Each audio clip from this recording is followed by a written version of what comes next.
Alright, we're gonna be doing a transmission fluid change. You gotta drop the pan. That's the part number. It's a 96 Impala SS LT1.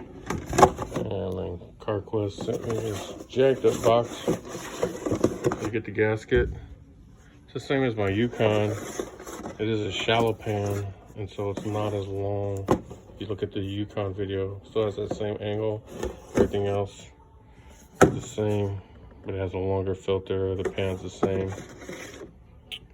It's I believe they're both 4L60s. And then again, that gasket that every once in a while, 3 or 4 changes or whatever, I change it out, but you'll see when I push this one in, it's gonna hold it and it's not gonna never come out. But if it does ever feel like it's not gonna hold it very good, then you can go ahead and swap that out. It is not your friend to get it in and out. I mean, out at least. So what I'll do is I'm gonna go ahead and lift the Impala up and then show you the pan difference.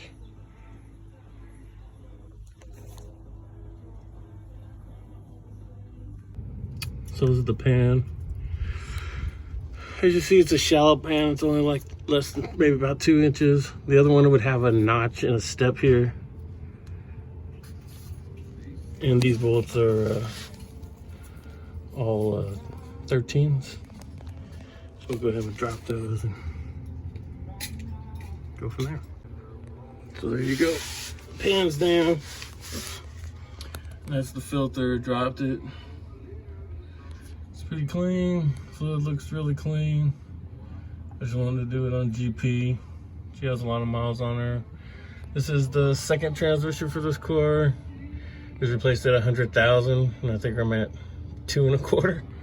Original motor, great car.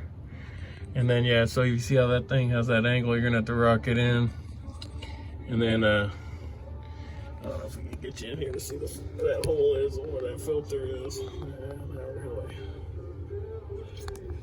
It's way over here in the hole. You can't really see it, but I checked it. It seems like it's okay. We'll push that other filter in. I'll videotape that, and if it stays, it's good. And if it doesn't feel like it's gonna fall, we'll replace it. But I don't do it that often.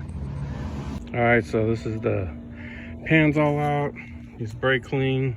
Clean up all the inside, wipe it all down, and then add the magnet inside. Mine broke, but it doesn't really matter. It's been like that for years.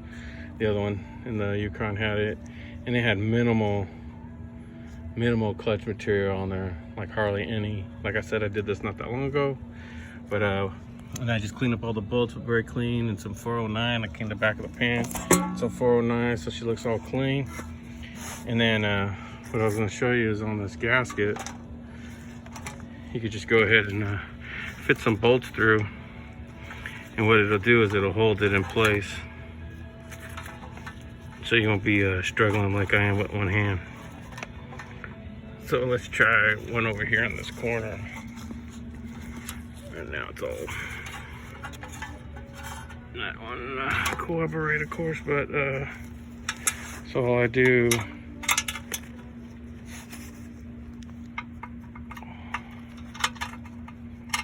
here's your screw, put the gasket on top, or whatever you want to do it. You can push it through a little bit, or you can turn it a couple turns. So with one hand, I'm just going to push it through and it'll hold it there. And you come around on this side, providing you lined it up the right first time, and you stick another one through. A couple of threads. That's it. You can't like really go all the way because you need it screwed into the transmission. So if you put 4 or 5 of these in there, it's gonna hold it. I do all of them, and then of course as I'm pushing a couple in, some will drop or whatever, but majority will stay in, and then you're done. So we'll go ahead and get this zip. Right now I'm making a nice little drip mess before it gets out of that containment. And then oh yeah, and I wanted to show you guys the filter. Might as well do that now.